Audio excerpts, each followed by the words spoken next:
Hello दोस्तों, welcome to my channel.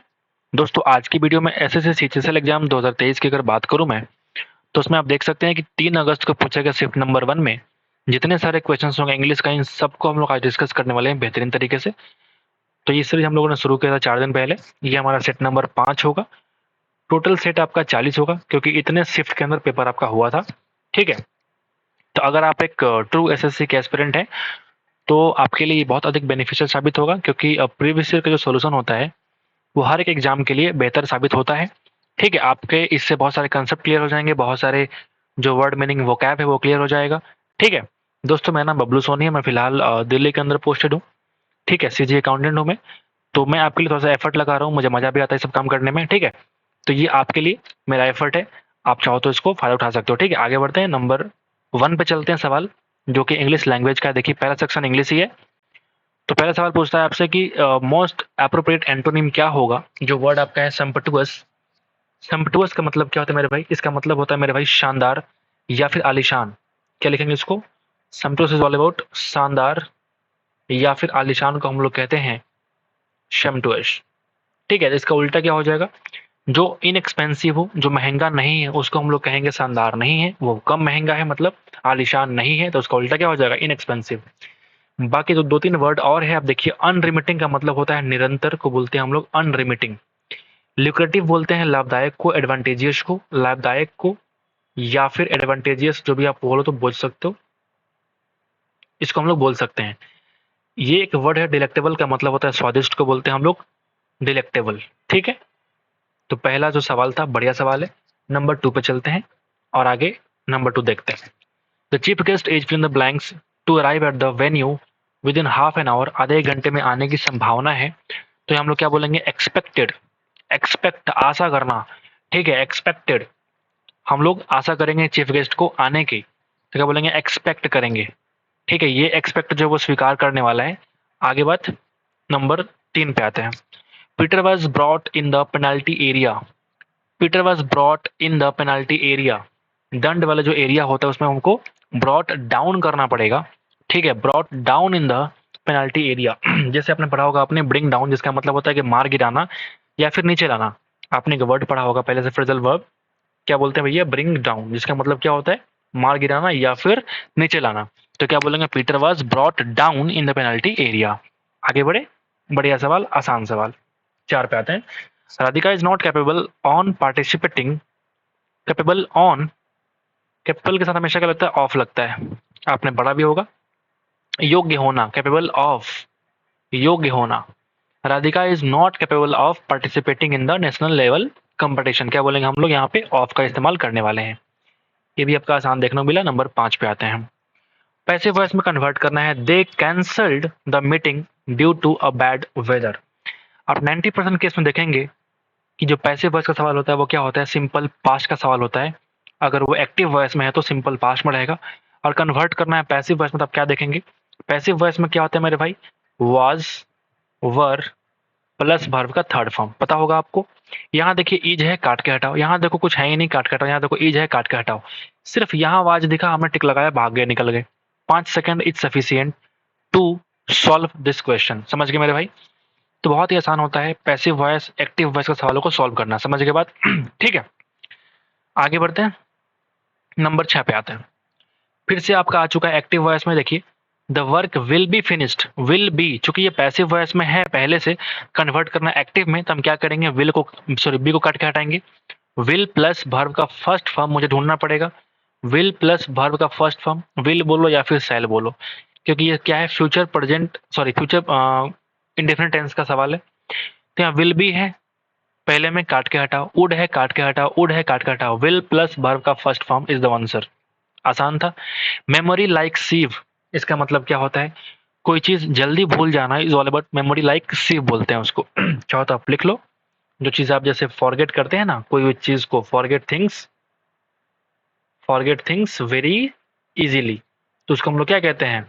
Memory like sieve. क्या बोलेंगे भैया? Poor memory. नंबर 8 पे आता है। He will be looking as if. एक यहाँ पे वर्ड है एज इफ, जैसे उसको बोलते हैं हम लोग हिंदी में मानो या जैसा कि। मानो या जैसा कि, क्या मतलब होता है इसका? जैसे he will be looking as if he has not slept, he looks as if he has not slept, वो ऐसा दिखता है जैसा मानो कि वो सोया ही नहीं है। ही हैज नॉट स्लेप्ट, वो सोया हुआ नहीं है। समझ गए बात? ही लुक्स एज इफ, मानो जैसा कि वो सोया हुआ नहीं है। समझ गए बात? ही लुक्स यहाँ पे इस्तेमाल करेंगे, ना कि ही विल बी लुकिंग। फ्यूचर की बात नहीं करेंगे हम लोग। मेडिकल टर्मिनोलॉजी गलत है, टर्मिनोलॉजी होता है भाई, सबको पता है, आसान था ये वाला। 10 पे आते हैं। A person who loves and collect books, जो पुस्तकों से प्यार करे और संग्रह करे, उसको हम लोग कहते हैं बिब्लियोफाइल कहते हैं। ठीक है। दूसरा वर्ड है फिलंथ्रोपिस्ट, जिसको बोलते हैं मानव जाति से प्रेम करने वाला को बोलते हैं फिलंथ्रोपिस्ट। जियोलॉजिस्ट, जो भूविज्ञान वगैरह की बात करता है, उसका विशेषज्ञ को बोलते हैं हम लोग जियोलॉजिस्ट।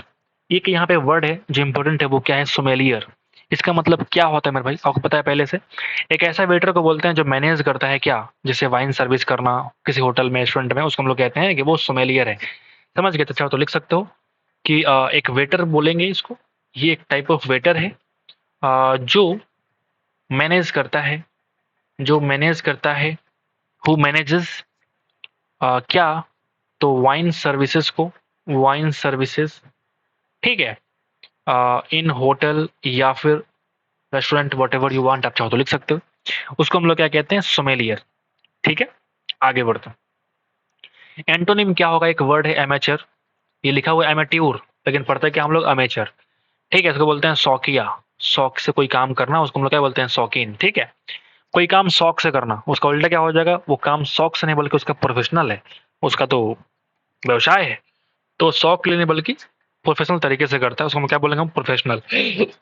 यहाँ पे एक वर्ड है हॉबिस्ट, हॉबिस्ट भी कहीं ना कहीं शौकीन का ही सिनोनिम हो सकता है।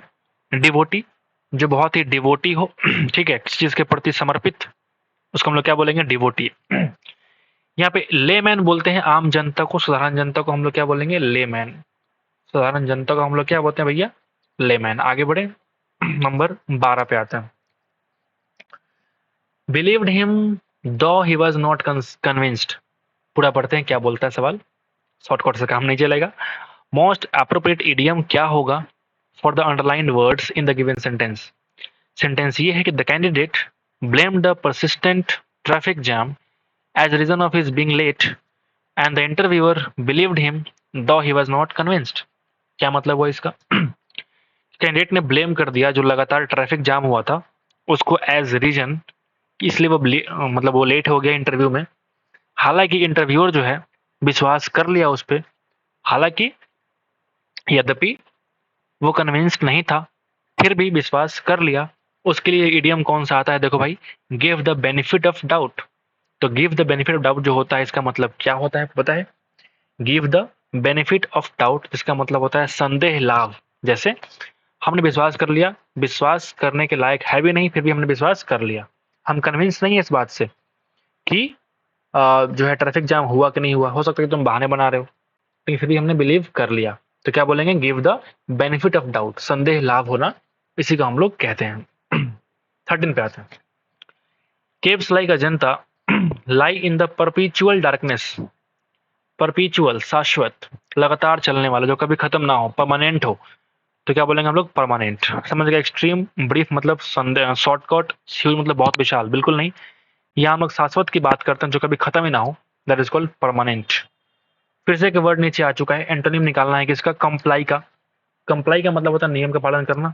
ठीक है, आपने पढ़ा भी होगा, कंप्लाई विथ आता है ना, कंप्लाई विथ, नियम का पालन करना। तो उसका उल्टा क्या हो जाएगा? नियम का इनकार करना, डिनाई करना। इंगेज मतलब संलिप्त हो जाना, ठीक है, शामिल हो जाना, बाकी जो भी आप देख लो। असिस्ट का मतलब सहायता करना, एक्सपेक्ट मतलब आशा करना, ठीक है, आशा करना, और असिस्ट का मतलब सहायता करना। तो डिनाई क्या हो जाएगा? इनकार करना। ठीक है, आसान आसान वर्ड्स हैं। ठीक है, आगे बढ़ते हैं। 15 पे आता है। The sun revolves around a earth, a earth, why a क्यों? Around the earth. ठीक है, अर्थ तो एक ही है ना, डेफिनेट है। ठीक है, आगे आइए। ये पैरा सिंबल है। एक सेंटेंस को पार्ट वाइज डिवाइड कर दिया गया। चारों ऑप्शन सी से शुरुआत है, मतलब हमको सी से पढ़ना शुरू करना पड़ेगा।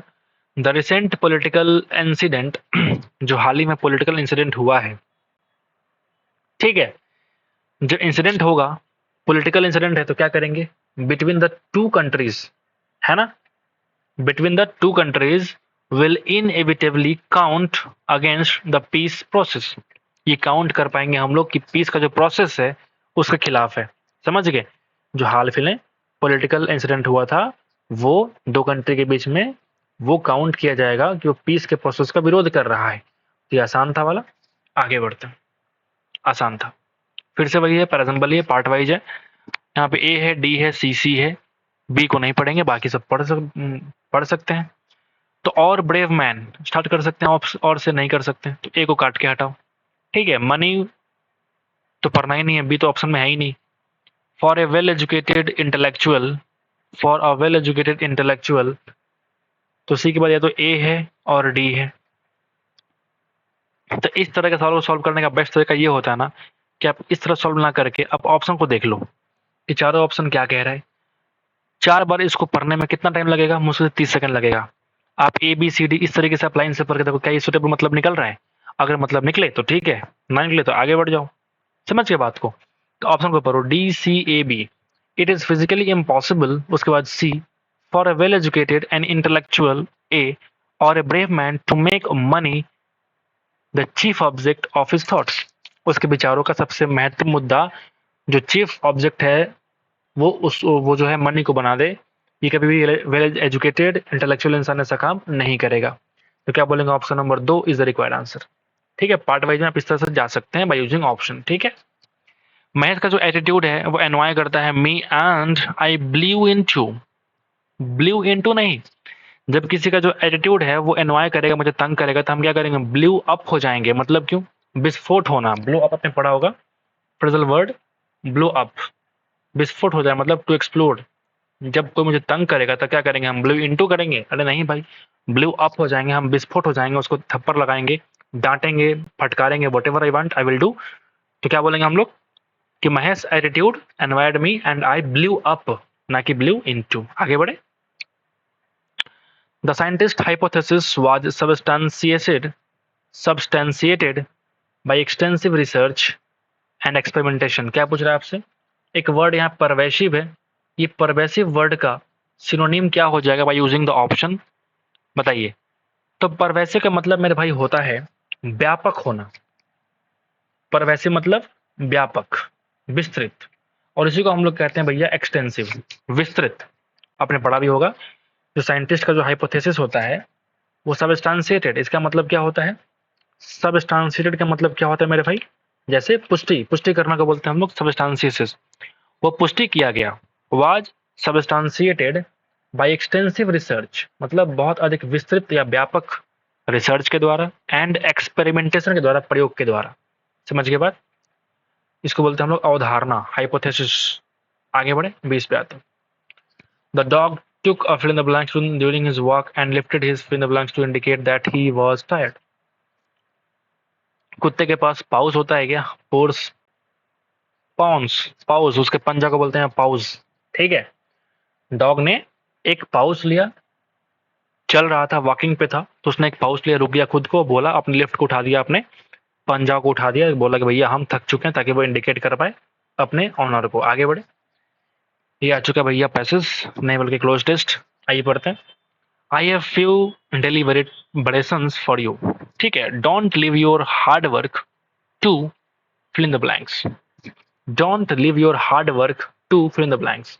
If you have gone to the effort to complete a dialogue, fill in the blanks, filter away all the meaning you created by trusting your memories. क्या मतलब हुआ इसका, ये मतलब हुआ भैया कि कभी अपने हार्डवर्क को मेमोरी ना बनाओ, हार्डवर्क को मेमोरी नहीं बनने दो, उसका आप निष्कर्ष निकालो। ऐसा कुछ यहाँ पे कहने को मुझे लग रहा है कि इस पैसेज में ऐसा कुछ यहाँ पे देखने को मिल रहा है। जब आपने हार्डवर्क किया है तो बाद में आप ये ना कह पाओ कि हमने हार्डवर्क किया था, उसका मुझे कुछ ही फल ना मिला।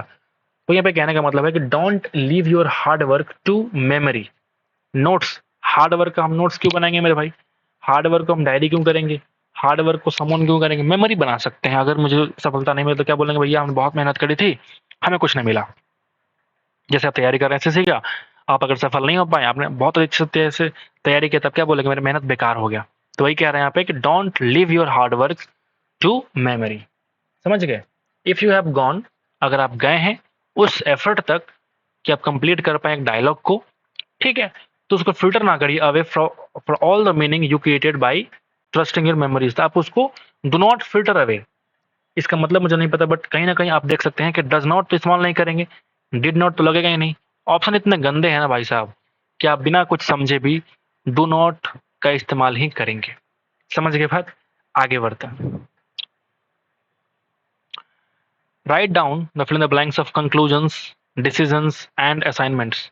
राइट डाउन, जो भी आपने मेहनत किया उसका फल मिला, तो आप उस कंक्लूजन को क्या करेंगे, लिखेंगे ना।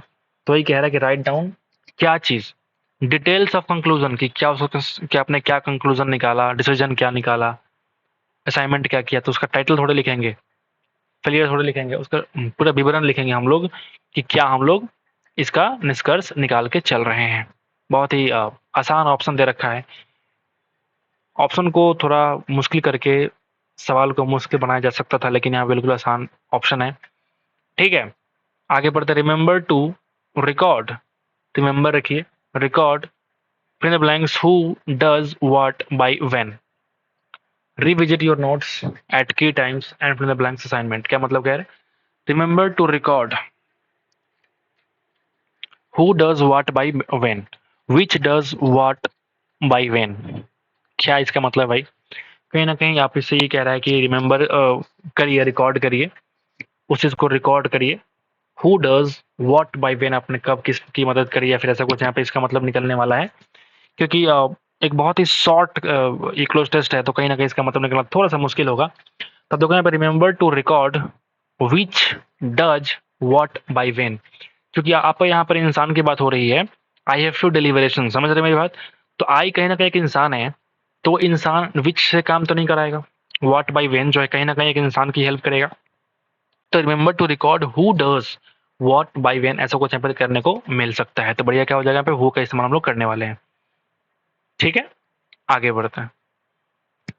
रिविजिट योर नोट्स, जो नोट्स आप बनाए हैं एट की टाइम्स, एंड असाइनमेंट को आप रिव्यू करिए।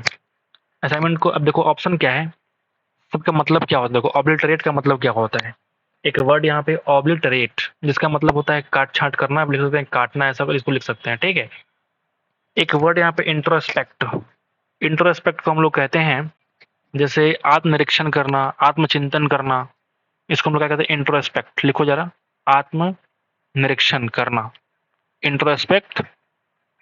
ठीक है, या फिर आत्मचिंतन, जो लिख लो।